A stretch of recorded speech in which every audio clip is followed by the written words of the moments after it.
पत्थरबाजी उस दिन क्यों नहीं हुई जिस दिन सर्वे के लिए टीम गई, और दोबारा बिना नोटिस के गई, किसी को खबर करके नहीं, सुबह 6 बजे पहुंच गए। तो अगर मुसलमान तैयारी कर, उन्हें तो पता ही नहीं था कि आप सर्वे के लिए आ रहे हैं।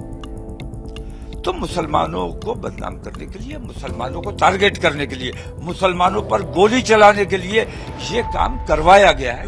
यूपी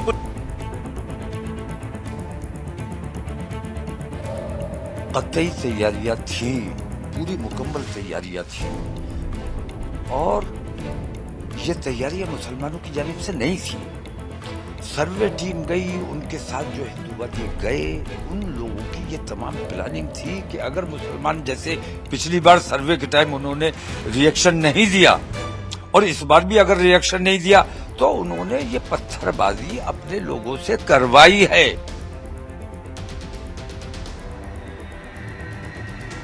संभल हिंसा से लेकर के लोकसभा के सदन की शुरुआत में तमाम तरह की सियासत शुरू हो चुकी है। जहां संभल में हिंसा को लेकर के तमाम सियासी दल कूद पड़े हैं, वहीं लोकसभा में इस बार वक्फ संशोधन बिल भी लिस्टेड है, जिसे लेकर के लोकसभा के अंदर भी सियासत और संग्राम शुरू हो चुका है। इस मसले पर बात करने के लिए हमारे साथ मौलाना तौकीर रजा साहब, उनसे बात करेंगे। सबसे पहले तो ये बताइए कि जिस तरीके से संभल में जो हिंसा हुई है, शाही मस्जिद कमेटी के अध्यक्ष जफर अली को भी पुलिस ने डिटेन कर लिया है, 4 लोगों की मौत की बातें कही जा रही है, 2500 अज्ञात लोगों पे एफआईआर दर्ज कर दिया गया है। इसको किस तरीके से आप देते हैं, क्योंकि अब सियासत घुस चुकी है इसमें? नहीं, सियासत नहीं घुसी है। मैं समझ नहीं पा रहा हूं कि इस पे मुझे क्या रिएक्शन देना चाहिए, क्योंकि मेरे रिएक्शन देने से नफरतें और बढ़ने का मामला बन जाता है। वो हिंदू समाज जो देश के लोकतंत्र में विश्वास रखता है, जो देश की कानून व्यवस्था में विश्वास रखता है, जो हमारे देश के संविधान से मोहब्बत करता है, उस समाज को आगे आना चाहिए। उस समाज को इन चीजों के खिलाफ बात करनी, अगर ये ठीक हो रहा है तो समर्थन करना चाहिए, और अगर गलत हो रहा है, मगर उस संभल में जो कुछ भी हुआ वो हुआ नहीं है, करवाया गया, जबरदस्ती करवाया गया। क्योंकि एक तो कानून प्रक्रिया जो होती है उसके मुताबिक फैसला नहीं किया गया। कानून का मैंने हमेशा ये देखा है, एक तरीका है कि कोई याचिका आती है तो उस पर वो सुनने योग्य है या नहीं है, उस पर गौर किया जाता है, विचार किया जाता है। फिर सुनने योग्य है तो फिर तारीख डाली जाती है, दूसरे पक्ष को भी नोटिस किया जाता है।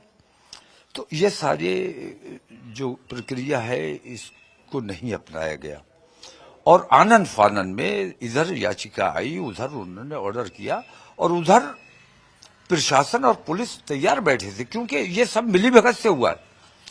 प्रशासन तैयार बैठा हुआ था कि आदेश पारित होते ही हमें मस्जिद में घुस जाना है। चलिए, यहां तक ठीक है, सर्वे हो गया, सर्वे कर लिया गया, शांतिपूर्वक हो गया, किसी ने कोई, अगरचे ये तमाम बेईमानी हुई, खुल के बेईमानी हुई, इसके बावजूद मुसलमानों ने कोई रिएक्शन नहीं दिया। फिर दोबारा सर्वे की नौबत क्यों आई, दोबारा सर्वे के लिए जाने की वहां क्या जरूरत थी, और फिर दोबारा सर्वे के लिए अधिकारियों को जाना चाहिए था। उनके साथ वो तमाम हिंदूवादी जो देश में नफरत का माहौल बनाना चाहते, वो लोग, और जय श्री राम कहते हुए जूतों समेत मस्जिद में घुस गए। तो ये कैसे बर्दाश्त किया जाए, क्या किया जाए? हम हुकूमत से क्या सवाल करें? हुकूमत खुली दुश्मनी पर मुसलमानों की आमादा है। सर, मेरा एक सवाल है कि आपने कहा कि किया नहीं गया, ये करवाया गया। पुलिस और प्रशासन पूरी तैयारी में थे, मिली भगत थी, तो किसने करवाया और किसकी मिली भगत आपको लग रही है? ये तमाम केंद्र सरकार की तरफ से ये तमाम चीजें हो रही है, और मैं ये महसूस करता हूं कि प्रदेश सरकार को बदनाम करने के लिए, प्रदेश सरकार को किसी सूरत से बर्खास्त करने के लिए ये सारा खेल केंद्र का है। लेकिन सर, केंद्र और राज्य में तो एक ही पार्टी की सरकार है। एक पार्टी की सरकार होना अलग बात है, लेकिन जो मैं महसूस करता हूं कि सारा खेल केंद्र सरकार खेल रही है, और सरकार बर्खास्त किसी सूरत से हो या हम अपने मन का मुख्यमंत्री वहां बैठा दें, तो मैं ये महसूस करता हूं।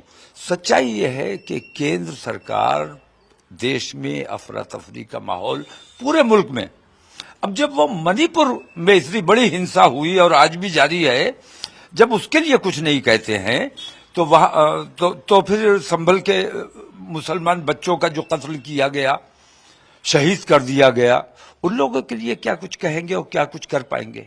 सर, एक सवाल यह है कि आपने कहा कि वहां पे जिस तरीके से स्थिति बनाई गई, लेकिन कई तरह के सवाल उठ रहे हैं संभल की हिंसा को लेकर के। सवाल ये उठ रहे हैं कि आखिर वहां पे इतने पत्थर कहां से आए? क्या पहले से योजना इस तरह से बनाई गई कि अचानक से इतने पत्थर रखे गए, ईंट पत्थर रखे गए? दूसरा सवाल यह भी उठ रहा है कि पुलिस का साफ तौर पर कहना है कि वो लगातार लोगों से मना कर रहे थे कि भीड़ इकट्ठी ना हो, उसके बावजूद भी भीड़ इकट्ठी हुई, अचानक से पत्थरबाजी हुई, गाड़ियों में आग लगाई गई, तोड़फोड़ किया गया। तो एक सवाल यह भी उठ रहा है कि क्या पहले से तैयारियां थी इस तरह की कि अगर पुलिस और प्रशासन पहुंचती है तो पत्थर फेंके जाएंगे या फिर तोड़फोड़ की जाएगी? कतई तैयारियां थी, पूरी मुकम्मल तैयारियां थी, और ये तैयारियां मुसलमानों की जानिब से नहीं थी। सर्वे टीम गई, उनके साथ जो हिंदूवादी गए, उन लोगों की ये तमाम प्लानिंग थी कि अगर मुसलमान, जैसे पिछली बार सर्वे के टाइम उन्होंने रिएक्शन नहीं दिया और इस बार भी अगर रिएक्शन नहीं दिया, तो उन्होंने ये पत्थरबाजी अपने लोगों से करवाई है। लेकिन सर, पत्थर तो दूसरे पक्ष से आ रहा था। टाइम्स नाउ नवभारत लगातार सर वो कवरेज दिखाया। दूसरे पक्ष के साथ लोग खड़े हो जाते हैं। मेरे मजमे में कितने लोग ऐसे हैं जो टोपी लगा के आ जाते हैं। तो दूसरे पक्ष को निशाना बनाने के लिए, आपको याद होगा मालेगांव में एक बार जब आतंकवाद चला करता था, तो मालेगांव में हिंदूवादी संस्था के दफ्तर से नकली दाढ़ियां, नकली टोपियां और बम बनाने का सामान, तमाम चीजें बरामद हुई थी। तो ये तमाम, जैसे अभी पिछले दिनों गोरखपुर में टोपी लगाकर गाय का गोश्त मंदिर में डालने जा रहे थे, पकड़े गए, पता चला कि ये हिंदू है, मुसलमान नहीं है। तो ये काम, ये भी जांच का विषय है। पत्थरबाजी उस दिन क्यों नहीं हुई जिस दिन सर्वे के लिए टीम गई, और दोबारा बिना नोटिस के गई, किसी को खबर करके नहीं, सुबह 6 बजे पहुंच गए। तो अगर मुसलमान तैयारी कर, उन्हें तो पता ही नहीं था कि आप सर्वे के लिए आ रहे हैं। तो मुसलमानों को बदनाम करने के लिए, मुसलमानों को टारगेट करने के लिए, मुसलमानों पर गोली चलाने के लिए ये काम करवाया गया है। यूपी पुलिस पे भरोसा है सर आपको? मैं किसी पर, मुझे कोई भरोसा नहीं है, मैं किसी पर भरोसा नहीं कर रहा हूं। सुनिए, पुलिस पर मैं इसलिए भरोसा नहीं करता हूं कि पुलिस की कोई गलती नहीं मानता मैं, गलतियां सरकार की हैं। पुलिस मैनुअल आज तक हिंदुस्तानी मैनुअल नहीं बना है, जो अंग्रेज बनाकर चले गए। तो उस वक्त भी बांटो और राज करो, वही नीति आज भी चल रही है, वही पुलिस आज चल रही है जो उस वक्त देश प्रेमियों पर लाठियां चलाती थी, गोलियां चलाती थी। वही पुलिस आज भी सच्चे हिंदुस्तानियों पर, अपने देश से प्यार करने वालों पर, देश के अमन से मोहब्बत करने वालों पर लाठियां और गोलियां चलाती है। सर, सैकड़ों वीडियोज और फुटेज इस वक्त सोशल मीडिया से लेकर के देश के हर एक हिस्से में फैले हुए हैं, लोग देख रहे हैं। पुलिस भी ड्रोन कैमरों के जरिए, तमाम कैमरों के जरिए उन लोगों की निशानदेही कर रही है जो पत्थरबाजी जिन्होंने की, जिन्होंने तोड़फोड़ की। पुलिस उनको गिरफ्तार भी कर रही है। 2500 लोगों के अज्ञातों के खिलाफ पुलिस ने एफआईआर दर्ज करी है। आपका कहना है कि कोई दूसरा पक्ष था, कोई दूसरा हुजूम आकर के पत्थर किया था, लेकिन सर कई तरह के सवाल उठ रहे हैं कि आखिर इतने पत्थर की व्यवस्था कहां से की गई, लोग कैसे वहां पहुंचे, जिन लोगों को पुलिस उठा रही है कैमरे के आधार पे, उनको पुलिस गिरफ्तार कर रही है। मैं सिर्फ एक सवाल करता हूं आपसे कि जब हमें पता ही नहीं था कि हमारे यहां कुछ लोग आ रहे हैं या सर्वे की टीम आ रही है, हमें कोई नोटिस नहीं दिया गया, इत्तला नहीं दिया गया, तो हम उनके स्वागत की तैयारी कैसे करते? हमारी कोई तैयारी नहीं थी। दूसरी बात कि आपने वीडियो फुटेज वो देखे हैं जो आपको दिखाए गए, वो फुटेज आप क्यों नहीं देख रहे जिसमें पुलिस बाकायदा पत्थरबाजी कर रही है, पुलिस फायरिंग कर रही है? उन फुटेज को भी आप देखिए, पुलिस बाकायदा पत्थरबाजी कर रही है और पुलिस के साथ कुछ सादा वर्दी वाले, वो सादा वर्दी वाले नहीं, वही आतंकवादी जो हिंदूवादी हैं वो कर रहे हैं। वो फुटेज आपकी नजर से नहीं गुजरे, उन फुटेज को भी आपको देखना चाहिए, उनको भी अपने चैनल पे चलाना चाहिए, जिसमें पुलिस बाकायदा पत्थरबाजी करती हुई नजर आ रही है। तो पत्थर मैं नहीं लाया, जो लोग सर्वे के लिए आए थे उन्हें यह अंदेशा था कि जिस तरह पिछला सर्वे हमने किया और मुसलमानों ने रिएक्शन नहीं दिया, ऐसा ना हो कि हम ये सर्वे करने आए और इस पर भी कोई रिएक्शन ना मिले। तो हमें इस बार फसाद करना ही है, क्योंकि 24 तारीख को भी नाकाम करना है। संभल के लोग भी ना जाए, मुरादाबाद के लोग भी ना जाए, खौफ बैठ जाए लोगों के दिलों में।